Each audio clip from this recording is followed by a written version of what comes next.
प्यारे बच्चों, क्वेश्चन आज हमारा क्या है? प्रश्न 3.8 है।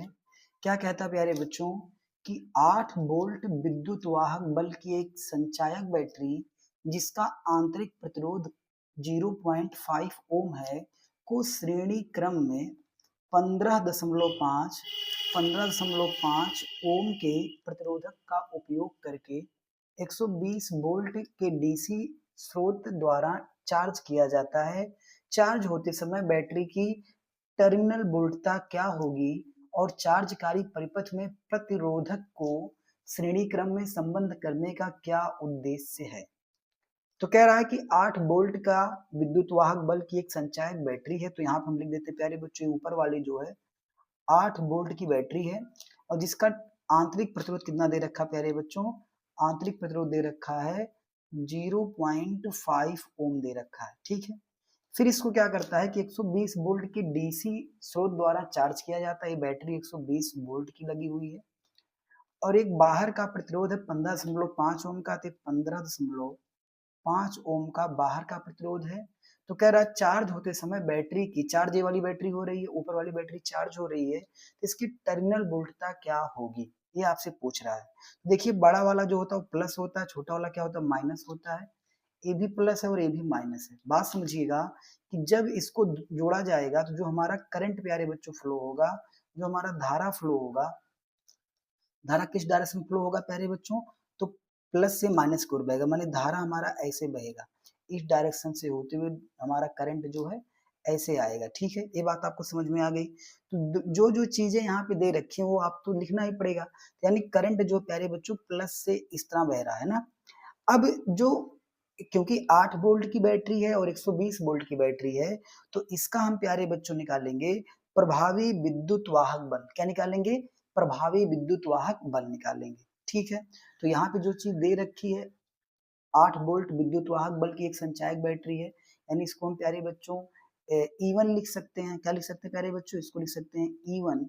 E1 का मान दे रखा प्यारे बच्चों 8 वोल्ट। ठीक है, 0.5 ओम का आंतरिक प्रतिरोध है तो R का मान हो गया 0.5 ओम हो गया। 15.5 का बाह्य प्रतिरोध लगा हुआ है तो कैपिटल R का मान हो गया 15.5 ओम हो गया। 120 वोल्ट के डीसी द्वारा चार्ज किया जाता है, इसको हम E2 ले लेते हैं। E2 कितना हमारा हो गया प्यारे बच्चों? 120 वोल्ट हो गया।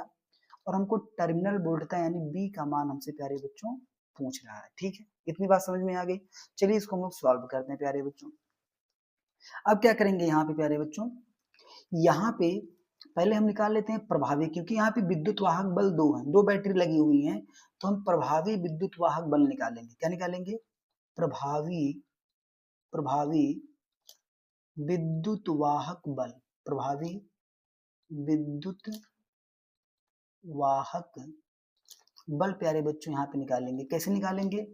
ई बराबर क्या होगा? कहीं भी हम लोग प्यारे बच्चों किसी एक डायरेक्शन में चलेंगे, तो जब इधर चलेंगे प्यारे बच्चों यहाँ से, तो माइनस से प्लस गए तो 120 हो गया, यानी प्यारे बच्चों क्या हो गया? E1 E2 हो गया। फिर जब ऐसे जाएंगे ऊपर की ओर धारा लेके, तो यहाँ से प्लस से कहाँ पहुंच गए? टर्मिनल माइनस पे, यानी माइनस क्या हो जाएगा? E1 हो जाएगा। यानी E का मान हो गया प्यारे बच्चों 120 माइनस 8, तो ई का मान कितना आ जाएगा प्यारे बच्चों? 112 वोल्ट। क्या आ गया? 112 वोल्ट। जो हमारा प्रभावी विद्युत वाहक बल हो कितना आ गया? 112 वोल्ट आ गया। अब चूंकि प्यारे बच्चों सेल हमारा क्या हो रहा है? चार्ज हो रहा है ना, तो चार्ज होते समय बैटरी की हमको क्या बतानी है? टर्मिनल वोल्टता बतानी है। तो यहाँ लिख लेते हैं प्यारे बच्चों, चार्ज होते समय, चार्ज होते समय सेल की टर्मिनल वोल्टता, टर्मिनल वोल्टता क्या होगी? चार्ज होते समय के लिए क्या फार्मूला होता है? V बराबर E प्लस आई और स्मॉल आर। ठीक है ना, ये प्यारे बच्चों फार्मूला होता है चार्ज होते समय। V बराबर E plus I R charge होते समय फार्मूला होता है। आई का मान हमको नहीं पता है कि धारा कितनी बह रही है, तो धारा हम निकाल लेंगे। धारा हम यहाँ पे निकालते हैं, लिखेंगे क्या प्यारे बच्चों की परिपथ में प्रवाहित धारा, परिपथ में प्रवाहित धारा, तो इसके लिए फार्मूला क्या होता है प्यारे बच्चों, I बराबर E plus small r plus capital R। ये मैंने आपको बताया भी है। परिपथ में जो प्रवाहित धारा होती है उसके लिए फार्मूला क्या होता है, I बराबर E अपान R प्लस R होता है। अब यहाँ पे हम मान रखेंगे प्यारे बच्चों, E का मान कितना आया था 112 बटे स्मॉल r का मान देखो 0.5 और कैपिटल R का 15.5, तो यहाँ लिख देते हैं 0.5 प्लस 15.5। जब इसको ऐड करेंगे प्यारे बच्चों तो 112 बटे 15.5 और आधा जोड़ोगे कितना जगह 16, और 16 सत्ते कितना होता है आपका 112 होता है। तो आई का मान कितना आ गया प्यारे बच्चों, 7 एम्पियर आ गया। कितना आ गया धारक मान, 7 एम्पियर आपके धारक मान आ। तो प्यारे बच्चों चार्ज होते समय सेल की टर्मिनल वोल्टता निकालनी। चार्ज कौन सा सेल हमारा हो रहा है प्यारे बच्चों, तो आप कहोगे सर ये ऊपर वाला हो रहा है।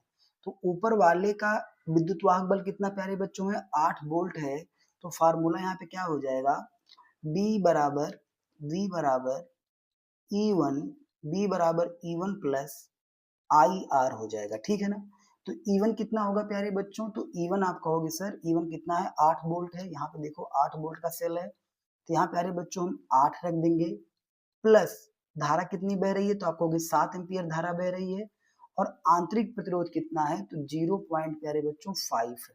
इसको हल करेंगे तो 8 प्लस 7 बचे 35 यानी 3.5 हो जाएगा, और 8 3 कितना हो जाएगा प्यारे बच्चों 11.5 वोल्ट हो जाएगा, ठीक है ना। और यही प्यारे बच्चों हो जाएगी चार्ज होते समय सेल की टर्मिनल वोल्टता, ठीक है।